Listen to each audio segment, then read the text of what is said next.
قرآن مجید میں ہے ان اللہ لا یستحی من الحق، کہ اللہ تعالیٰ حق بات بیان کرنے سے حیا نہیں کرتے۔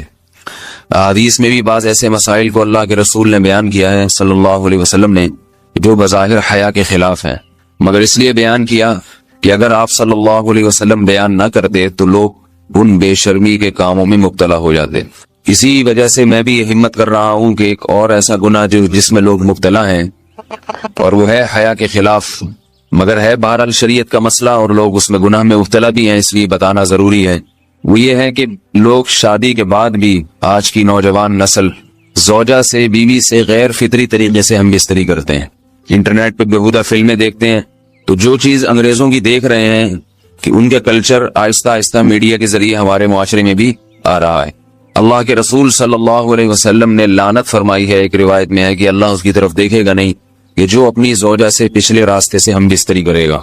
یہ بیماری بھی، یہ گندگی بھی لوگوں میں پھیلتی جا رہی ہے، خاص طور پہ جن کو لڑکوں سے بدفعلی کی عادت پڑ جائے تو وہ زوجہ سے فطری راستے سے ہم بستری نہیں کرتے۔ اللہ نے فرمایا کہ نساؤکم حرث لکم، یہ تمہاری زوجات ہیں، بیویاں ہیں، یہ نسل بڑھانے کے لیے ہیں، تو اسی راستے میں انسان اپنی خواہش کو پوری کر سکتا ہے جس راستے سے نسل بڑھتی ہے۔ اس کے علاوہ کسی اور راستے سے اپنی خواہش کو پورا کرنا یہ حرام ہے، گناہ کبیرہ ہے، گندگی ہے۔ ہمارے پاس کیسز آتے ہیں، ایک فاطمن لڑکی کی شادی ہوتی ہے، لڑکا بھی بظاہر بڑا نیک، لیکن کیا ہے، لڑکا چونکہ ٹھرکی ہوتا ہے، شہوت کا درندہ ہوتا ہے، تو وہ یہ نہیں دیکھتا کہ میں اپنی بری خواہش مٹانے کے لیے میں اپنی زوجہ کو غیر فطری طریقے پر مجبور کیسے کر سکتا ہوں، تو مجبور کرتا ہے پھر اپنی بیوی۔ اس میں جو عورتیں زیادہ پاک دامن نہیں ہو، نیک نہ ہو، یا ان کو یہ ڈر ہو کہ طلاق ہو گئی تو ہم کہاں جائیں گے، وہ پھر اپنے شوہر کے ساتھ اسی غیر فطری طریقے پر آمادہ ہو جاتی ہیں، اور اس کا عذاب اور اس کا وبال یہ ہوتا ہے کہ کچھ دنوں میں ان کو بھی اسی کی لت پڑ جاتی ہے۔ انسان جب بھی کوئی غیر فطری راستہ اختیار کرتا ہے، آخرت کا عذاب تو بعد میں، دنیا کا عذاب یہ آتا ہے کہ پھر اس کو لذت فطرت میں آتی نہیں ہے، تو جو راستہ اللہ نے رکھے اس میں اس کو لذت نہیں آئے گی، وہ گندگی میں ہی گھسنے کی کوشش کرے گا، اس کی بھی فطرت خراب ہو جاتی ہے، اور جس کے ساتھ یہ بدفعلی کی جائے اس کی بھی فطرت خراب ہو جاتی ہے، وہ بھی پھر کسی کے قابل نہیں رہتے۔ تو اپنے جان پر رحم کرنا چاہیے۔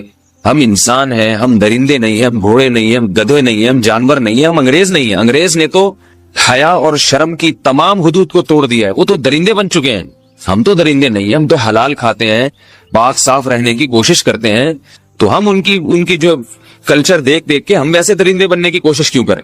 تو یہ بہت بڑا وبال ہے، بہت بڑی برائی ہے جو ہمارے معاشرے میں آہستہ آہستہ جڑ پکڑتی جا رہی ہے، اور اس سے بیماریاں بھی پھیلتی ہیں۔ غیر فطری طریقہ ہے، بیماریاں بھی پھیلتی۔ ایسے کیسز آتے ہیں کہ جناب وہ مرد مجبور کر رہا ہے بیوی کو، اور وہ بیوی جو ہے ساتھ نہیں دیتی تو پھر اس کو طلاق کی دھمکیاں دیتے ہیں، ایسے کیسز بھی آتے ہیں۔ اور یہ بھی آتا ہے کہ مرد جب اپنی بیوی کو غیر فطری طریقے پر مجبور کرتا ہے، بیوی آمادہ نہیں ہوتی، تو مرد پھر یہ دھمکی دیتا ہے کہ بھائی میری خواہش تو تم سے پوری ہوتی نہیں ہے، پھر میں دوسروں کے پاس جاؤں گا۔ تو یاد رکھیں، جس عورت کا شوہر یہ دھمکی دے اس کو کہ میں زنا کروں گا اگر تم نے میری خواہش پوری نہیں کی غیر فطری طریقے سے، تو عورت اپنے شوہر سے کہہ دے کہ جاؤ تم کہیں اور جا کے منہ کالا کرو، تمہاری فطرت میں گندگی ہے تو یہ مجھے گندا بنانے کی کوشش نہ کرو، اس کو زنا کرنے دیں، وہ اللہ آخرت میں اس سے بھگتے گا۔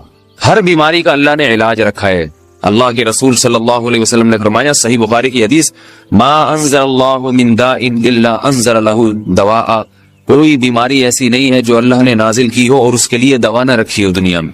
تو اگر کسی کو ایسی لت پڑ گئی ہے غیر فطری کام کی، تو اس کو چاہیے کہ وہ اپنا علاج کرائے، ڈاکٹر سے بھی رابطہ کرے، اور سب سے بڑا علاج یہ ہے کہ کچھ وقت صبر کرے گا، چھوڑ دے گا کچھ عرصے کے لیے، تو خود بخود آہستہ آہستہ صحیح ہو جائے گا۔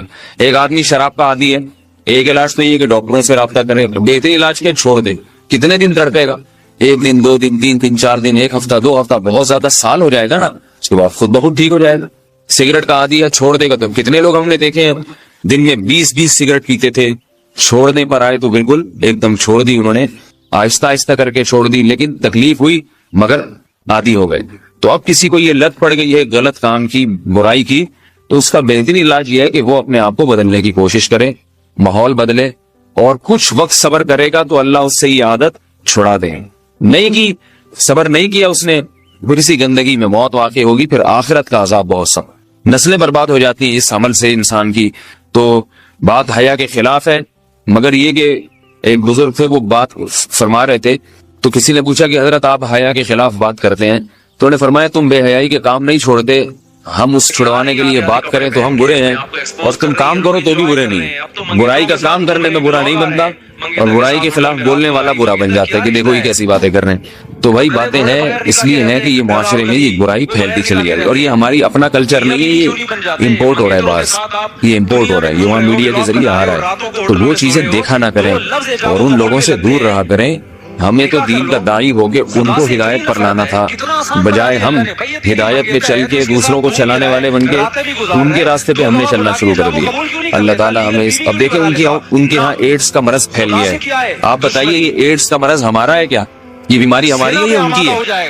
ہمارے یہاں بیماریاں ہیں، کھانسی ہے، نزلہ ہے، ٹھیک ہے نا، بلڈ پریشر ہے، شوگر ہے، یہ بیماریاں ہماری ہیں۔ کوئی اللہ کا شکر ہے گندی بیماری ہمارے ہاں نہیں ہے، جتنی گندگیاں ہیں وہاں سے آ رہی ہیں۔ ایڈز کا مرض وہاں سے امپورٹ ہوا ہے۔ وہ ایڈز کا مرض اسی بدشیلی کی وجہ سے پیدا ہوتا ہے، اسی سے جراثیم پیدا ہوتے ہیں، اور اتنا خطرناک مرض کے ایسے متعدی ایسے پھیلتا ہی۔ افغانستان میں ایڈز کا ریشو 0 تھا، 0۔ وہ جانتے نہیں تھے کہ ایڈز کا مرض ہوتا کیا ہے۔ جب سے امریکن آرمی، برطانیہ آرمی افغانستان میں آئی ہے، فوجی آئے ہیں، افغانوں میں ایڈز کا مرض پھیل گیا، انہوں نے وہاں بدفعلیاں شروع کر دی ہیں۔ تو وہ تو حالانکہ ان کے لیے زنا کتنا سستا ہے، کتنا سستا ہے نا ان کے لیے زنا، پھر بھی وہ لڑکوں کی طرف مائل ہوتے ہیں۔ تو اتنی گندگی، ایسا گندا جب انسان بن جائے پھر اللہ اس کے وجود کو برقرار نہیں رکھتا، اور رکھتے ہیں تو پھر آخرت میں سزا دینے کے لیے اپنے آپ کو ان گندگیوں سے بچانا چاہیے، حلال پہ اکتفا کرنا چاہیے۔ اللہ تعالیٰ ہمیں حلال پہ قناعت کی توفیق عطا فرمائے اور پاکیزہ لوگوں میں ہمارا شمار فرمائے۔ اگر شادی شدہ عورت 40 دن میں بھی ایک دفعہ، اچھا بھائی دیکھو یہ حیا کے خلاف مسائل جو ہے نا یہ اس چینل پہ نہ پوچھا کرو۔ مرد پر لازم ہے کہ کم سے کم 4 مہینے میں بیوی سے ایک دفعہ وہ لازمی ہم بستری کرے۔ تو اگر وہ 4 مہینے میں ایک دفعہ بھی نہیں کرتا تو پھر جو ہے وہ دیانتاً ذمہ دار ہوگا، اس بات کا خطرہ ہے کہ وہ گناہگار ہو، کیونکہ حضرت